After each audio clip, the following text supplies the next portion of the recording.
बांग्लादेशी कट्टरपंथी अब बेकाबू होते जा रहे हैं। वो इसलिए क्योंकि अलकायदा से जुड़े आतंकी संगठन अंसारुल्लाह बांग्ला टीम के चीफ जशीमुद्दीन रहमानी का भड़काऊ बयान जो सामने आया। जेल से रिहा होने के बाद रहमानी अब सीधे भारत को धमकी दे रहा है, भारत के टुकड़े करने की बात कह रहा है।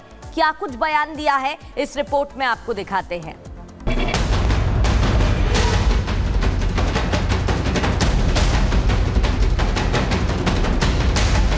बांग्लादेश में हसीना सरकार के तख्ता पलट के पीछे सिर्फ छात्रों का आंदोलन नहीं था, बल्कि छात्रों को ढाल बनाकर हसीना सरकार को सत्ता से बेदखल किया गया। पर्दे के पीछे से विदेशी शक्तियों के साथ साथ कट्टरपंथी ताकतें और आतंकी संगठन भी इसमें शामिल थे। विदेशी ताकतों के बारे में शेख हसीना खुद बोल चुकी हैं। अब कट्टरपंथी आतंकी ताकतें अपनी जुबान खोल रही हैं। साथ ही साथ जो आतंकी जेल में थे, नई सरकार के गठन के बाद उन्हें फिर से समाज में जहर फैलाने के लिए रिहा किया जा रहा है। इस शख्स को जरा गौर से देखिए। ये अलकायदा से जुड़े आतंकी संगठन अंसारुल्लाह बांग्ला टीम का चीफ जशीमुद्दीन रहमानी है, जिसे बांग्लादेश की मोहम्मद यूनुस सरकार ने एक हफ्ते पहले ही रिहा किया है। जेल से रिहा होने के बाद अब ये सीधे भारत को धमकी दे रहा है, भारत के टुकड़े करने की बात कह रहा है।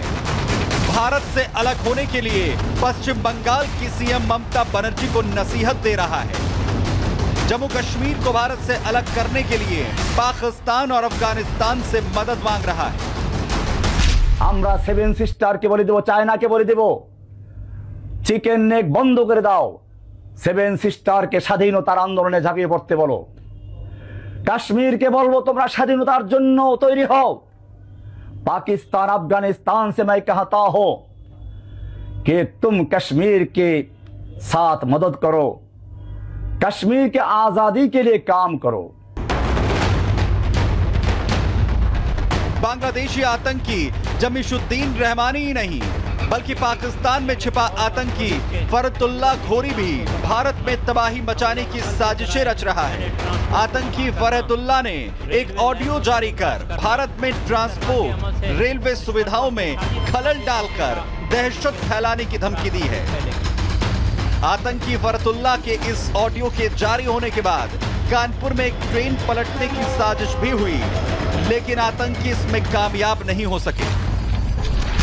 लॉजिस्टिक यानी फौज और पुलिस के सहूलती निज़ाम को तबाह करना, हमलो नकल के ज़राए यानी ट्रांसपोर्ट को तबाह करना, रेलवे लाइन को सबोताज करना, इस तरह के अमल से दुश्मन को इक़्तिसादी नुकसान भी पहुंचेगा और इनके अंदर अफरा तफरी फैलेगी।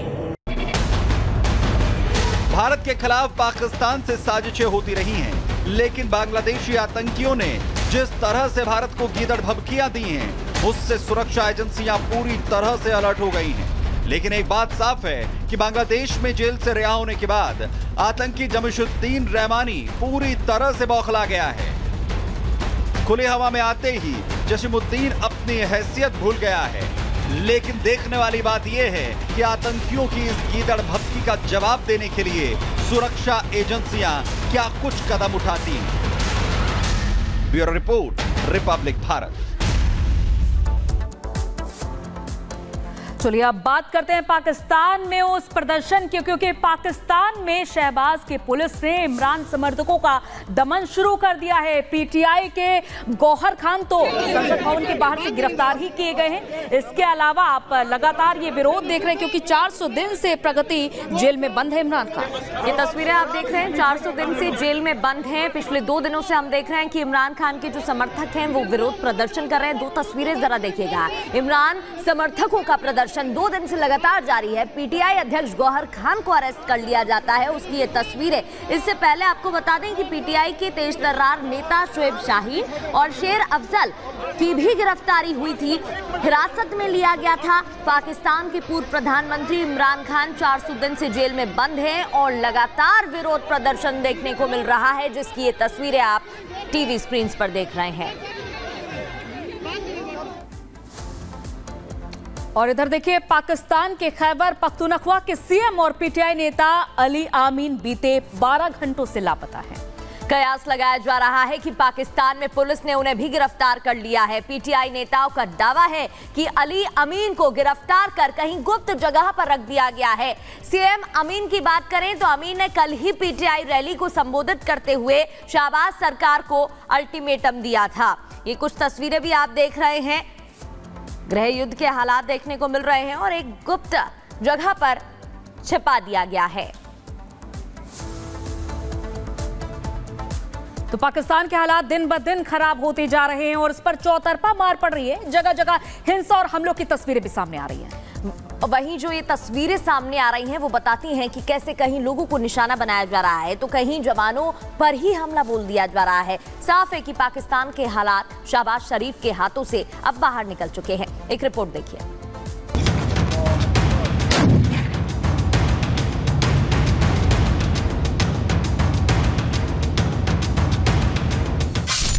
पाकिस्तान का हाल बेहाल है। महंगाई से हाहाकार मचा है। दिवाला निकलने की तैयारी है। ऊपर से वहां की सेना ने खजाना खाली कर मुल्क की मिट्टी पलीत कर दी है। इसी बीच पाकिस्तान अपने ही घर में और घिरता जा रहा है।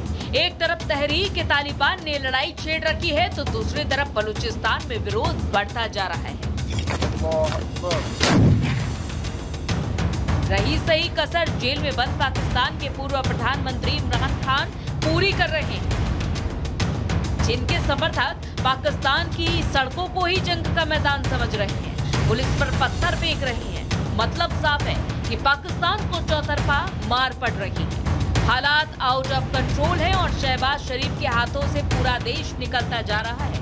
दरअसल पाकिस्तान पिछले लंबे समय से अपने कर्मों की मार झेल रहा है। पाकिस्तान का बलूचिस्तान प्रांत पूरी तरह से हिंसा की भेंट चढ़ चुका है।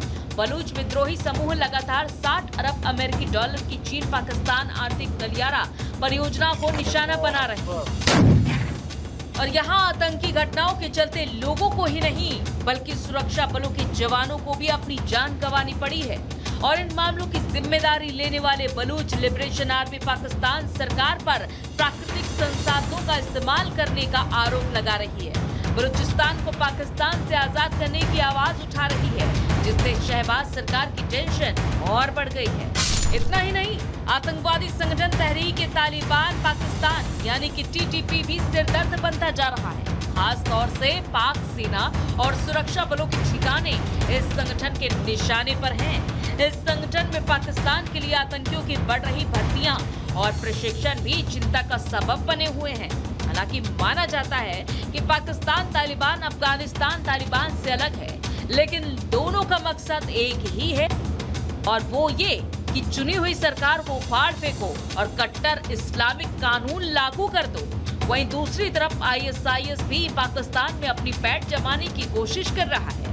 पाकिस्तान की सरकार को डर है कि ये आतंकी संगठन अपनी ताकत बढ़ाने के साथ ही बाकी आतंकी संगठनों की भी मदद कर रहा है, जिसने पाकिस्तान के सिस्टम को फेल कर दिया है। एक तरफ आतंकी संगठन है तो दूसरी तरफ पाकिस्तान के नेता भी सरकार के लिए बड़ी चुनौती बने हुए हैं। पूर्व प्रधानमंत्री इमरान खान तो जेल में बंद हैं, लेकिन उनकी पार्टी के नेता, उनके समर्थक पाकिस्तान की सड़कों पर निकलकर कोहराम मचा रहे हैं। रैली पर इमरान खान को रिहा करने की मांग कर रहे हैं। और इतना ही नहीं, पुलिस और इमरान के समर्थकों के आमने सामने होने की भी कई तस्वीरें सामने आ चुकी हैं। एक तरफ से पथराव तो दूसरी तरफ से फायरिंग और आंसू गैस के गोले दागे गए हैं। मुल्क के हालात इस कदर खराब हो चुके हैं कि शहबाज शरीफ को समझ ही नहीं आ रहा है कि करे तो करे क्या, जाए तो जाए कहाँ।